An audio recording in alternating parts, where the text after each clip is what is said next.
Namaste, my name is Masha. Welcome to my channel and welcome to episode 5 of Side by Side with RWS Series, where we will be having a look at the Ellis Deck by Taylor Ellis alongside with the C.S.Tarot from Conrad Steyn.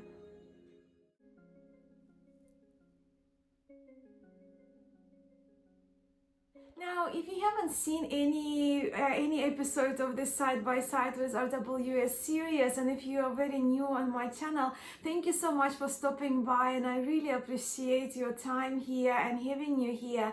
So I'll just quickly explain that Side by Side with RWS series is one video a month I share, right? So it's monthly series where I make one video every month sharing with you an original or reproduction of an original RWS or Waite-Smith tarot featuring that artwork by the iconic Pamela Coleman Smith Pixie, alongside with a contemporary deck that I have in my tarot library, which is based on that Waite-Smith tarot lineage. And we look at those decks side by side because I really love doing it for myself when I get a kind of RWS inspired tarot. And I love doing it on camera as well, so I have a record to refer to later on. This episode is actually the plastic edition. Both of those decks that we will be having a look at in a moment, they came in plastic cardstock. And these two decks, actually, they are my favorite decks when it comes to RWS lineage, and they've been my very pretty much most used decks from RWS lineage. But before we look at the cards, we're going to turn the camera around now and we will have a look at the packaging of the decks, the card sizes, the cardstock, the backing of the cards, and I will also share with you, of course, in the comments below, in the description box below, you can see all the links where you can get those decks. At the moment, I don't think this deck, the Ellis deck, is available in plastic edition, but there is another beautiful edition available with golden edging, so you can see the links in the description box below. Now, the Ellis Tarot by Taylor Ellis came in the sturdy, the box is glossy, but it's sturdy 2-part box. So you can just, it's very easy to open it, to elevate that lid. But again, because the lid is fairly loose, it wouldn't hold if you carry it in a bag. So I normally put it inside of a tarot bag, but which makes me actually thinking of ordering a tarot tin for the Ellis deck because I use it so much. And when it comes to the C.S.Tarot, CS, by the way, stands for Coleman Smith, and this deck is recreated by Conrad Steyn. The tin is custom made, so I had to order the tin separately, but Conrad can email you this image very generously if you order this deck through Make Playing Cards. Alternatively, this image is available on the Hermit's Cave Facebook group, where you can save it to your files and then use to place it on a custom made tin that you order, so that you custom made through Make Playing Cards, just the way I did. The tin on the other side is pretty much plain. I only ordered that front cover so I can recognize this deck on my shelf. I have pulled the decks from their storage containers from the tin when it comes to the C.S.Tarot and from that box. And on the left we see the C.S.Tarot, on the right we will have the Ellis deck today in this video to have a look at. So for C.S.Tarot, I chose those the crackled bags, black crackled bags, with a bit of a kind of sheen of the dark blue that Conrad Steyn designed himself. And the Ellis Tarot comes with those bags, the two cats, but the colors, they sort of invert, right? So with the white and the black for the backing. Both of them come with in plastic cardstock, and the cardstock feels very similar to me. So if I bring it even to the camera, it looks very similar. but the cardstock is amazing. So you can see the pliability of this plastic cardstock is just wonderful. And both of those decks, they actually the tarot card size. And if you go, well, if especially if you have a look at the C.S.Tarot, the measurements will be there in the My Playing Cards if you want to know particular measurements. But you can see the cards are exactly of identical size, the width, the length, and the corners are rounded in the same way, so the same measurement there. Even when you look at the thickness of the cards, they are pretty much identical. So the plastic cardstock is very, very similar. I don't know how to describe it differently. Maybe that little kind of grainier feel in the Ellis Tarot, but the cards are matte. They have a little bit of a sheen. I'm just trying to show you, because the cards slide quite a bit, but if I put the cards this way, so you can see the thickness and the size and the weight with that of those decks is pretty much identical. So you can see the cards, they fit 1 to 1, so they don't slide at all. So same thickness, same size of the cards, pretty similar plastic cardstock. And a quick mention that the Ellis Deck came with a little cheat sheet on both sides. It's only a tiny little piece of paper, right? Featuring major arcana broken down into physical world and metaphysical world on one side. And then we have the keywords for the minors, which may be really helpful to those of us who are only beginning in our tarot practice. Also, Mindy, my friend Mindy from the Artistry of Tarot, suggested this book. I didn't know that actually Taylor Ellis created that big companion book, which I have found extremely helpful. And many of the references that I will be referring to the major arcana cards, the understanding of them and seeing the images better, came from this book, which really was very, very helpful for me. It's quite a chunky one, so I printed the A4 format, and we can see it's 174 pages, and it's really beautiful because it's sort of, the book tells you the full story, the fool's journey story, which is quite entertaining, and also gives you the description, so you can really find all the details and be aware of all the details and the reasoning behind the cards, along with commentary and the meaning. So that's a very valuable source for those of us who really love the Ellis Tarot, want to work with that in depth. Certainly it's been very helpful for me. So we have a look at the Fool now, and the Fool in the Ellis Tarot, you can see that he's setting on his journey while the stars are shining. So he is setting on his journey, looking up onto the stars and living in the darker hours of the night. We have the dog there as well, and everything is there. It's RWS inspired deck. But also what we notice here in this particular Fool, that he is very blended with the colors of the nature surrounding him. And so this Fool, you can see he's quite standing out in the cards in the deck that we so very familiar with. And then we have the Magicians.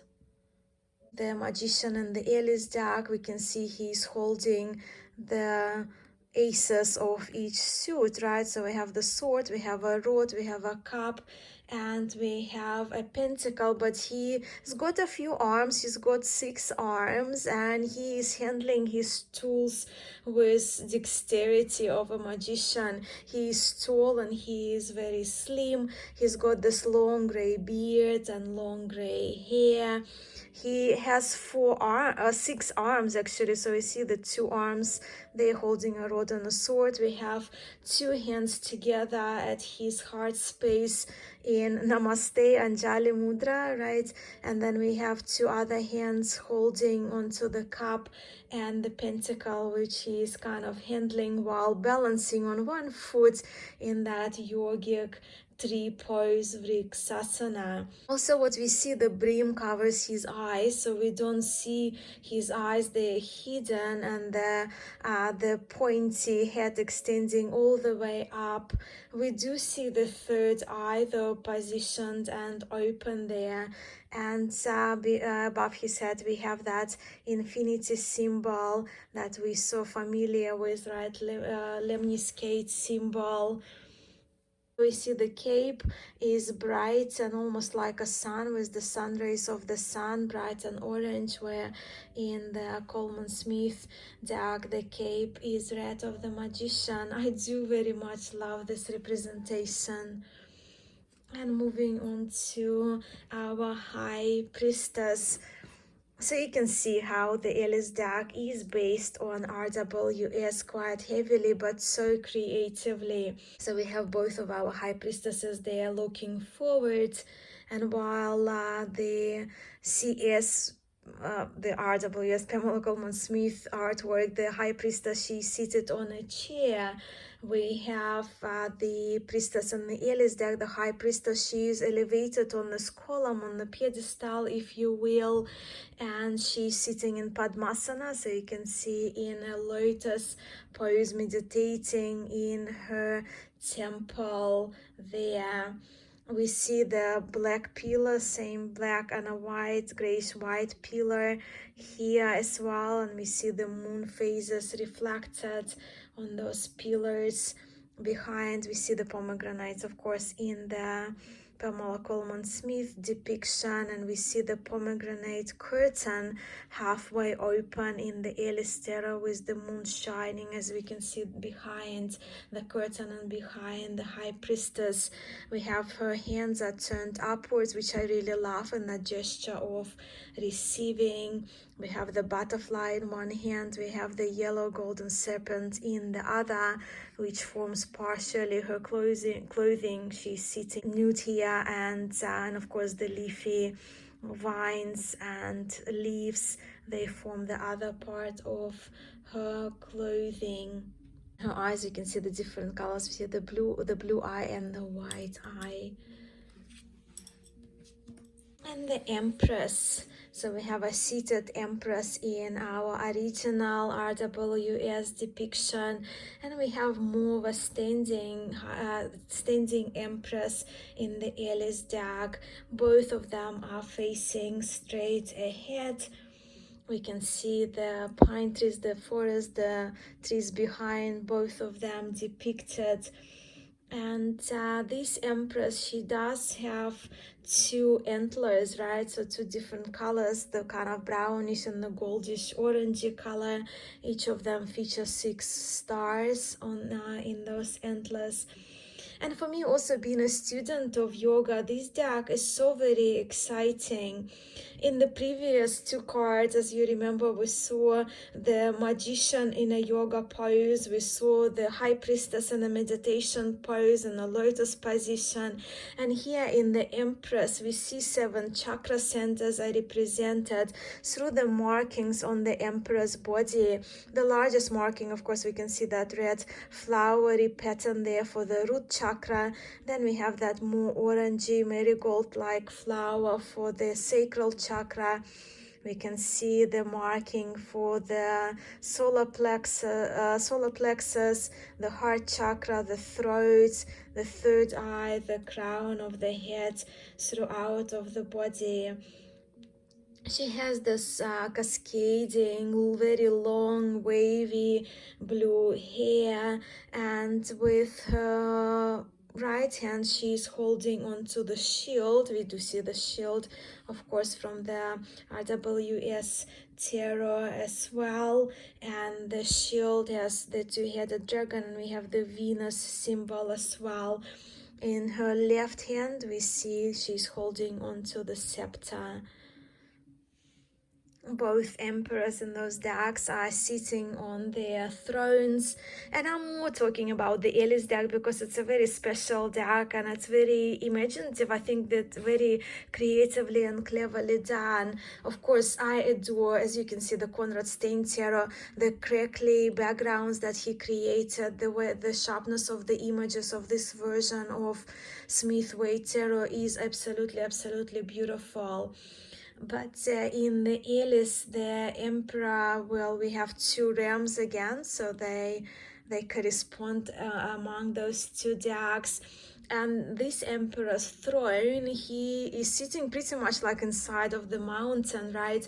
So his throne is carved into the mountain, so he is literally very grounded, and he's holding golden armor. In here, this throne also feels to me like maybe made of stone. We see this emperor, he's got the little purple crown which expands over his helmet, so again signifying that higher spiritual connection, if you will. He's wearing that golden armor suit, but also he features the purple attire, and he holds the golden scepter in his right hand, and in his left hand he's got the golden sphere. And then we have the Hierophants. Can I just say, I find this Hierophant is so adorable, just like the High Priestess. He's sitting in that full lotus position. And Hierophant is actually my life path, and this is my yogi Hierophant. He has that long beard, he has got the very long white eyebrows, and I guess that represents his age and that many years spent in practice. He also, his clothing very much, when this Hierophant, he is more dressed like a pope, right, like that more figure from Christian background. This Hierophant, he is very much dressed as a monk, and instead of sitting on a chair, he's sitting on a stack of books. We can't see the names of the books, we can't see the spines of the books, but the depiction of this Hierophant applies the knowledge that he has. The pillars, we see they are gray pillars, and that's what I really love about this Hierophant. So that for me is that representation of non-duality, and the Ellis Tarot scores very high for me, featuring that yin and yang balances, the principles of balance and non-duality in the cards. We see the two keys above the Hierophant as well, and his triple cross is not quite traditional. We see the 6 green leaves are springing out of almost like a rod that he is holding onto. Moving on to the lovers. Very vibrant lovers in the Ellis deck. These are standing on the little green island underneath the blossoming tree covered with pink flowers, green leaves, and they're standing between the two water streams. The vines, we can see the vines wrapping the tree, and they are the shape of the little hearts, which is really adorable. We see that male figure here, and the male is represent that sun energy. We can see the brighter red, yellow, orange hair and the wings that he has. The female figure, on the other hand, she has more the blue and white hair, right, representing more of the moon, and her wings are not as feathery as the male figure, but more kind of heavily and leathery, representing the animals of the creatures of the night, and that I've read in that big book that I have showed you. Both of them, they hold the halves of the heart that they're joining together, symbolizing that union. So we don't have that angel figure as we have in our familiar RWS deck, but we do have the wings represented on both lovers. The Chariot cards. I so love the crackled backgrounds that Conrad added to the pre-existing Pamela Coleman Smith artwork. This deck is a treasure for those of you us who really love Pixies artwork and RWS traditional decks. This one just adds a little bit, a little flavor, I guess, to RWS. I absolutely love this reproduction. But yes, looking at the chariot, this chariot in the Ellis Deck, he's got that halo around, behind him, above him, featuring 7 planets, referencing that card number 7. And he is driving his chariot during the night hours, as we can see the stars behind him. The 2 sphinxes from RWS deck are represented by 2 lions again, which mirror in the opposite way, I guess, the black and the white. They have different colored eyes. The chariot himself, he's got the white and the black body as well, and that for me is another reference to the yin and yang balances. He's holding a sword across of his chest with his bare hands, where the chariot in the RWS lineage, RWS original deck is holding onto his wand or onto his scepter. The sun and the moon are featured here in the front of the chariot as well. And while he's wearing golden armor, his cape is red. So different colors, of course, but you can see the inspiration in the Ellis Tarot. The strength cards. I love both of the strength cards here, but this one isn't. The strength card is adorable and very useful as well when it comes to the Ellis Tarot. This little creature almost resembles a child, right? Wearing that wolfy mask there. And look at this grinning, smiling, large, very large lion. You can see this lion is almost the size or a little smaller than the female figure in RWS deck, when this lion is way larger than this little childlike creature sitting on top of him. You can see the face of this lion is gentle, it's soft, but the tail of the lion is represented as a snake. The little creature, you can see this hand of the creature is very human resembling hand, stroking onto the mane of the lion. When this hand there, we can see claws that creature is holding the snake with. The hermits, they're facing away from each other. I adore this, and I really love those backgrounds in the CS version of the hermit with his lantern. The hermit in here is standing, and hermit in the Ellis deck is seated on that older, almost rocky looking turtle that moving over to the right, moving into the future. And yeah, so both the hermit, he's got a very long gray beard, the turtle is quite rocky, so both of them, they have lived a long life already. This cape of the CS hermit is gray, the cape of the Ellis hermit, Ellis Tarot hermit, is purple.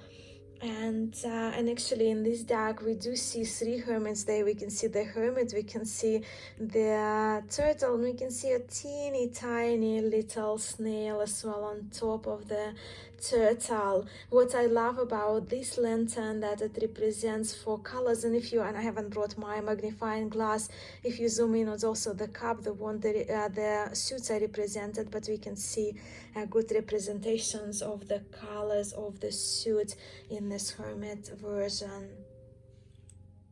And we have the Wheel of Fortune, or the wheel as it's referenced to in the Ellis deck. So we can see the wheels are quite different. So this wheel more kind of features the seasons, right? So it's more nature based, when this wheel that we very familiar with tarot, written symbols there, right? The little creatures around, and in 4 corners the archangels.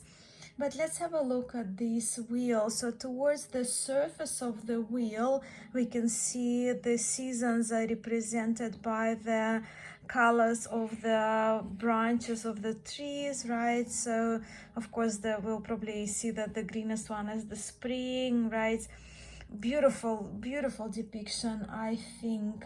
And in the corners of the cards we can see there are some orbs, or if you will, some globes that are differently colored. And well, for me they're the representations of the elements, of the seasons, right? Those 4 references that we use in our tarot. So towards the center of the wheel we can see the snake, the serpent, resembling Ouroboros, but not as such, because we have actually 2 heads rather than the snake biting its tail, right, swallowing its tail.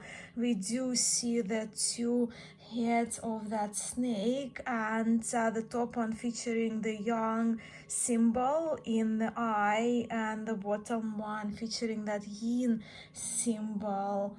And we do have that reference, like in here we see tarot plus the Hebrew letters, but here we just see the 4 letters tarot, rota. Our next card is the Justice card, number 11. We're getting there. I'm taking a little longer today with the major arcana because I'm just so excited to share the Ellis deck with you side by side with one of my favorite reproductions of RWS, but the minors will go a little quicker with the minors. So yes, the Justice, very different dress justice, right? Justices. So we see the resemblance, the similarity of the sword, upward facing sword, very balanced scales. The sword is in the right hand, the scales are in the left.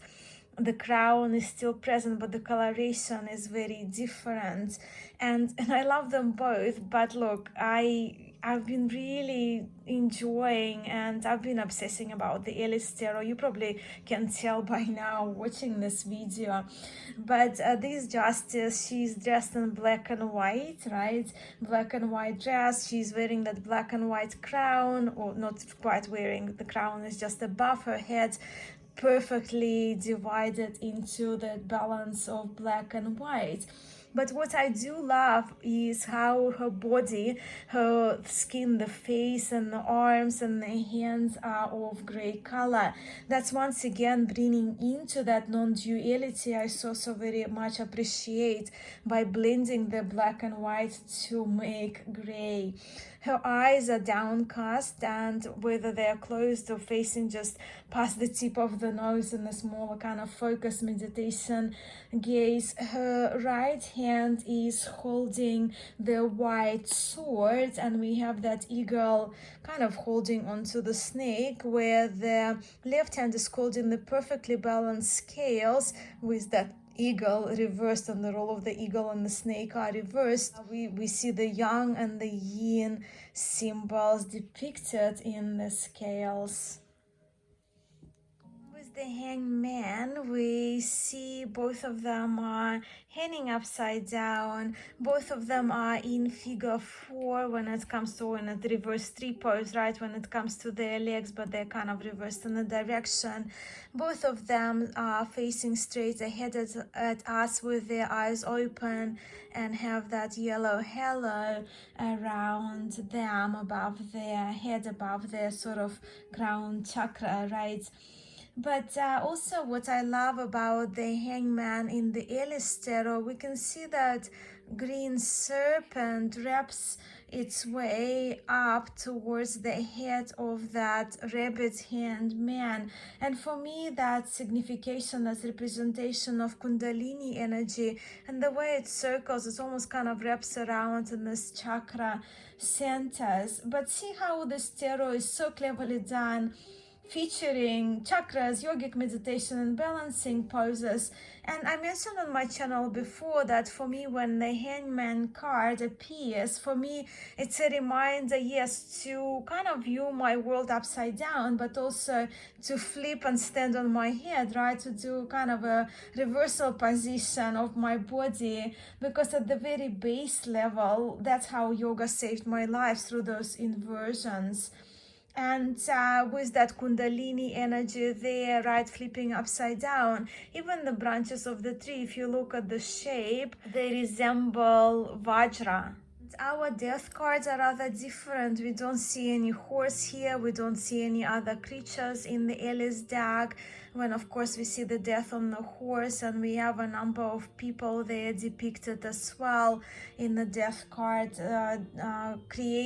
drawn by Pixie Pamela Coleman Smith originally. But in this definitely there is decay going. The trees behind are dry, they're all brown, they all dying, they bear no leafage, right? And we see that sun is setting behind.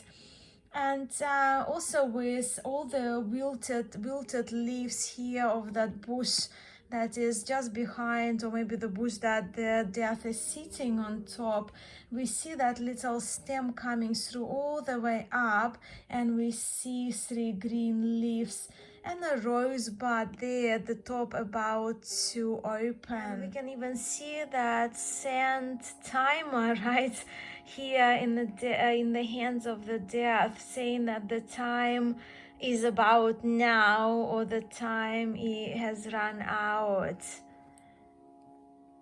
Temperance, another brilliant card in my view, rather different yet symbolically accurate to me. No wings of the angel in the Ellis Tarot there, but representation is beautiful. We have the Temperance has 2 heads merged in one.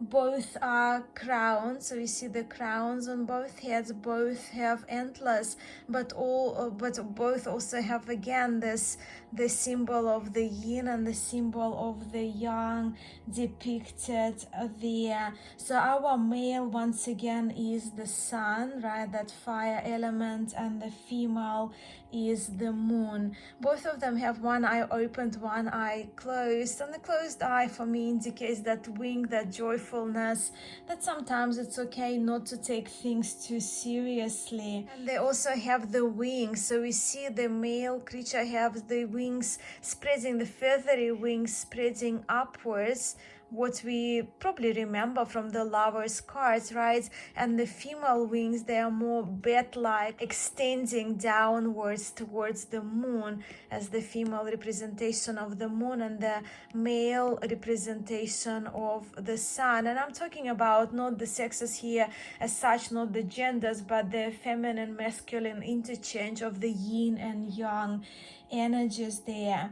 So the female has the chalice that she allows her liquid to pour downward, forming the symbol of yin, and the yin is the downward forming energy, which is really clever once again in this deck, where the male, it's almost his flames, the pouring extends upward, forming the yang symbol, but altogether they're in that perfect balance of the yin and the yang. And we have the devils. This devil looks a little scarier than this one, yet the devil is the devil. We can see the red sky or red background behind the devil in the Ellis deck, where the background in the RWS is black. This devil is both masculine and feminine. We can see that in the breasts as well.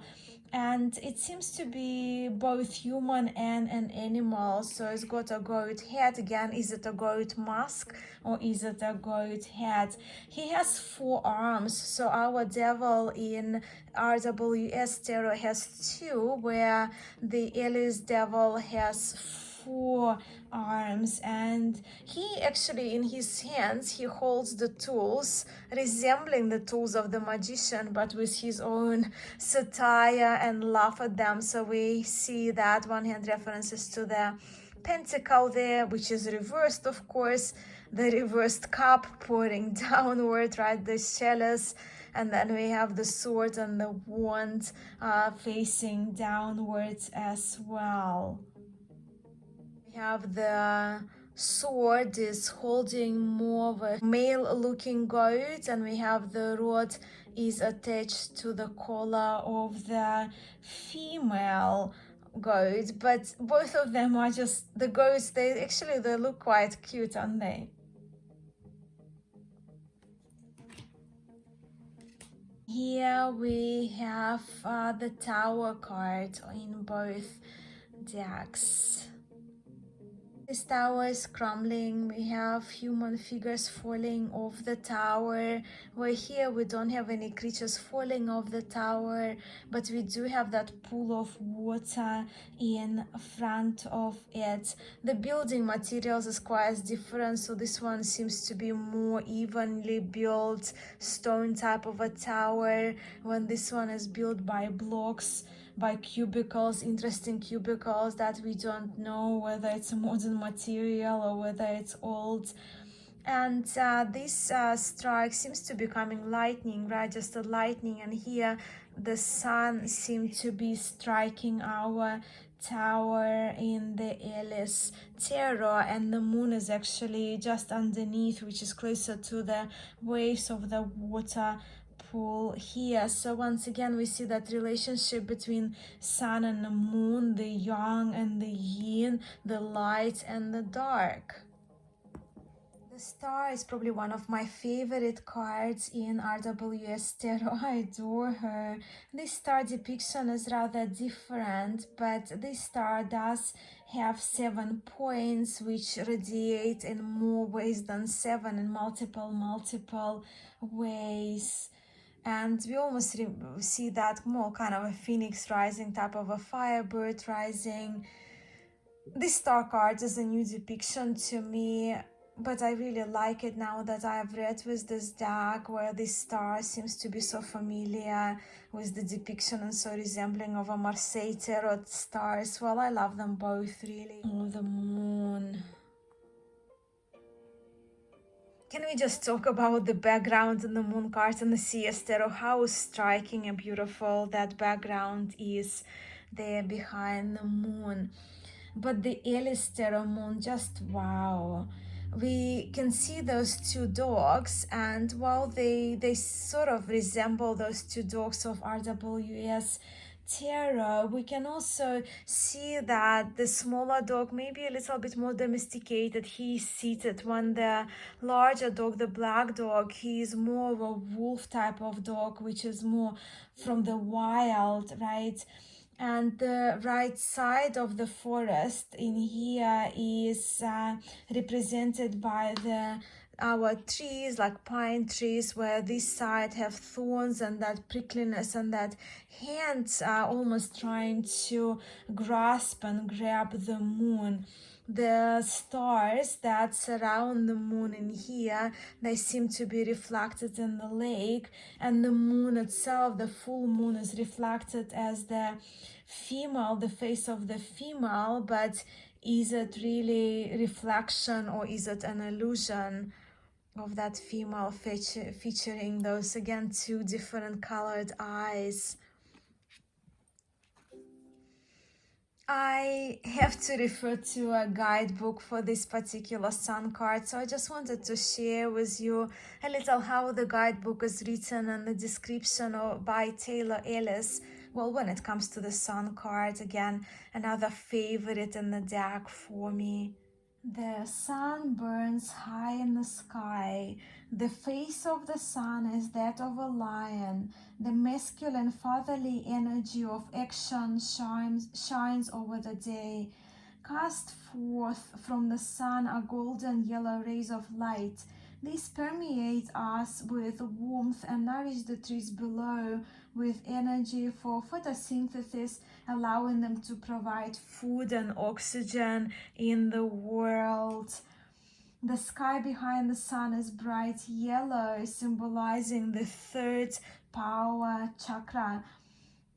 Framing the sky are pink clouds of calm tranquility. The night is over and the safety of the daylight has returned. In the foreground, a priestess is dressed as a hawk. This flying animal represents the clear vantage point of the sky. She stretches her hands and arms out in receptivity, sun's energy, receptive of the sun energy. In her devotional ritual, she welcomes the coming of the day after each night. Isn't it just beautiful? Judgment card. So we can see the judgment here. This judgment card is another genius card. I find it quite genius. I did have to actually spend some times with it and ponder what I see. So with this one, I actually would let you to do the same, and if you're willing to, you can pause this video if you want to examine this judgment card in depth. But look at the two different paths available, two different choices available from the extending from those human-like figures. And our final card in the major arcana is the World. Both of these world cards are beautiful. The last card of our major arcana. When it comes to pixies, are the world card that she depicted in her Coleman Smith Tarot, Rider-Waite-Smith Tarot. It's just iconic, it's beautiful, I love it, one of my favorite cards. But also I think it's another wonderful card from Taylor Ellis. We see that Fool is returned, right? So the journey has been complete in this world, and the Fool is standing in that yogic pose again on one foot, almost reminding me of the Tarot de Marseille Emperor, but only that he is standing, his eyes are of two different colors. We have the kind of watery nymph wrapping one of his arms, and then we see the eagle birdie-like feature on the other. We see the orangey lion wrapping his one knee, where we can see the bull on the other. The world figure also is holding on to our two rods here, and they feature little foxes there, as you can see in the end. And actually these animals, they will be featured later on in well, this one is eagle as a bird, will be featured on in the minor arcana as the animal companion of the suits. I have just looked at the duration of the video, and it's getting a little longer for this feature, for this episode of Side by Side with RWS. So we'll have a look at the minors a little quicker, and feel free to pause and look into the cards. But the first suit we're having a look at is the Suit of Cups. And as you can see, the palette that's already introduced in the Ace of Cups in the Ellis Deck, which is more kind of inspired by the ocean and the sea and the sun shining over the Ace of Cups. Instead of people's figures, we have more kind of sea spirits, water sprites, mer creatures featured, which are really adorable, and their eyes are very expressive as well. It's the Three of Cups. You can see if you look in deeper that the eyes of those creatures are green, as you can see here, probably on a bigger picture a little bit more. They all have blue or turquoise skin, emphasizing that water element.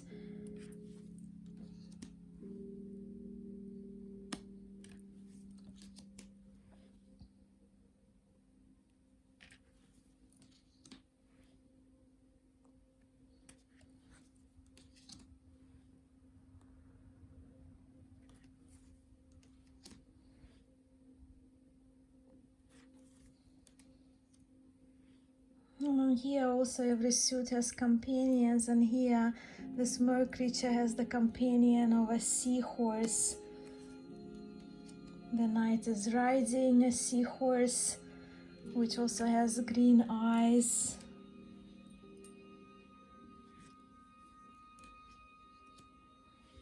And the king surrounded by two seahorses and some other adorable creature there.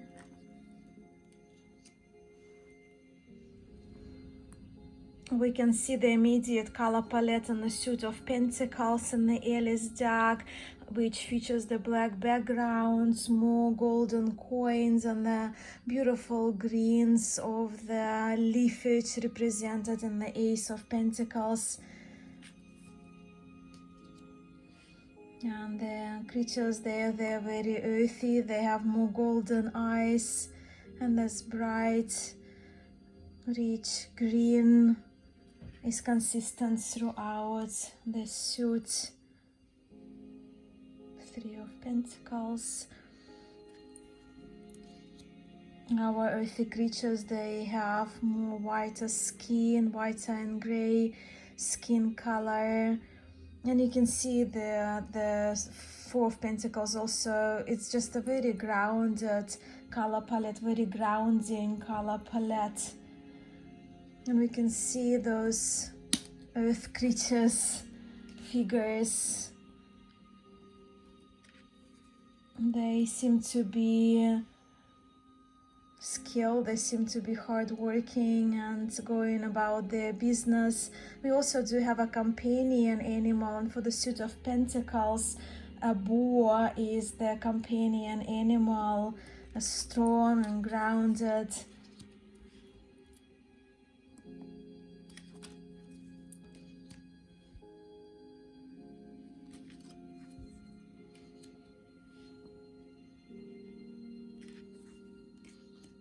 And we see those two boars represented.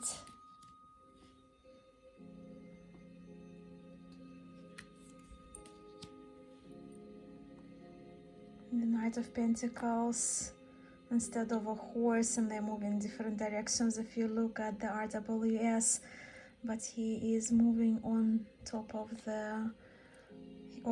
his companion, which is a boar in a suit of Pentacles.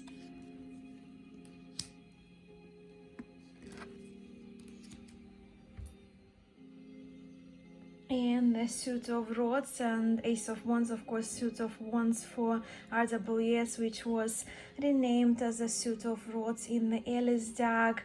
Once again, we see the change of scenery there, consistent with the suit. We have that growing green grass, we have some blue clouds, we see the off-white, sort of little foggy, little overcast sky, and the Ace of Rods, of course, we can see resembles a torch.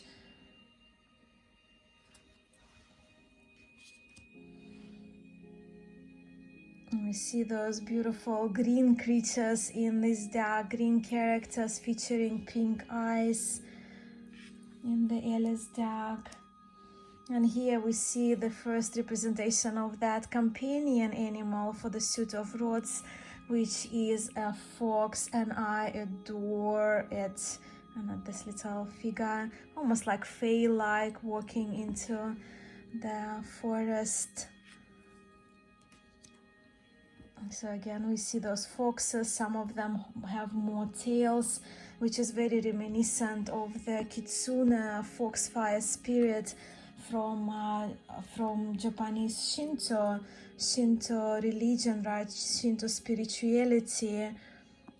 That those foxes, when they become more powerful, they become more advanced, they grow more tails.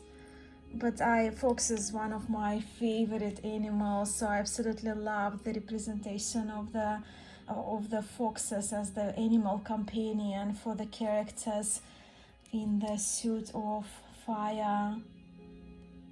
You can see all of them fox faces. I adore those. And we can see now the Nine of Rods, the fox also has quite multiple tails.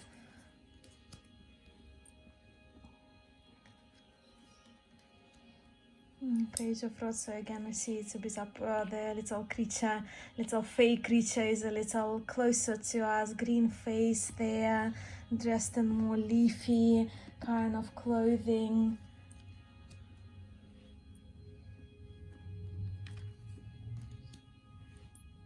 Pink eyes.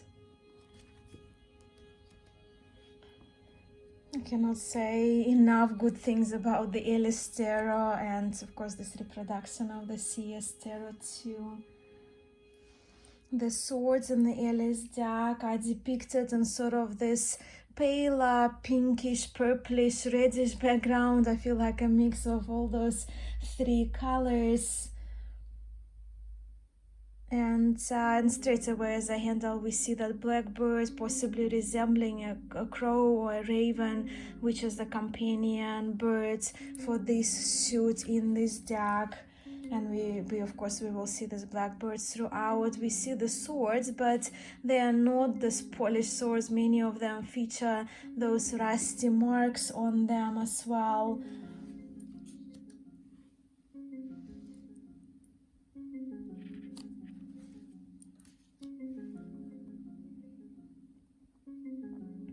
And the feeling of warlike battlefield here. Even this construction looks like a battleship. And so is this for the Seven of Swords, the character with the swords.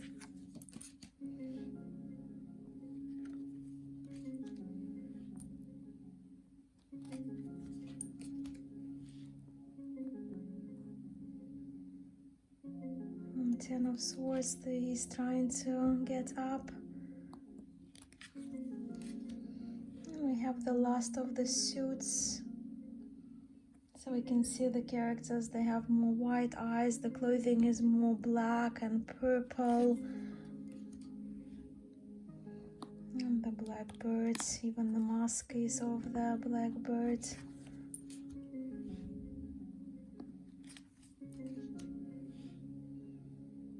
And King of Swords has the white and the blackbird.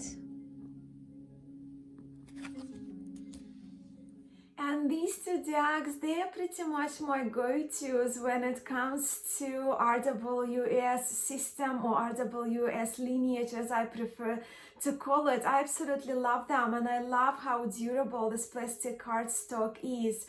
I'm very curious to hear about your thoughts on the Ellis deck, that whimsical, zesty deck that I so very much love. I think it's an amazing tarot. It's a very easy and wonderful reader for me, and it's so very cleverly done. When it comes to this deck, I also so very much appreciate the yin and yang references, some yoga poses, meditation poses featured on the cards alongside with some chakra references as well that are very close to my personal practice. And I really also love the animal companions chosen for the minor arcana suits. This reproduction of the C.S.Tarot, I also love. I love the crackly backgrounds that Conrad Steyn created and the coloration. I think it's actually enhanced and complemented Pixie's art so very much. So but again, being in plastic, being in a tin, it's such an easy deck to carry. Love it. And please do let me know, what do you think of plastic decks, of plastic cardstock? Is it yay for you? Is it nay for you? Do you have any decks in plastic? Do share that in the comments below. And also, if you have any suggestions for our future episodes of Side by Side with RWS, do let me know if you have any suggestions for the May feature or further in the year in the comments below as well. I would love to showcase the decks that, if I have them in my library, that you would love to see side by side with a Wade Smith tarot. I do have a few of those. Thank you so much for your time today, for stopping by and for watching this video. I am sending you all so much love and light, and I will catch you soon. Namaste.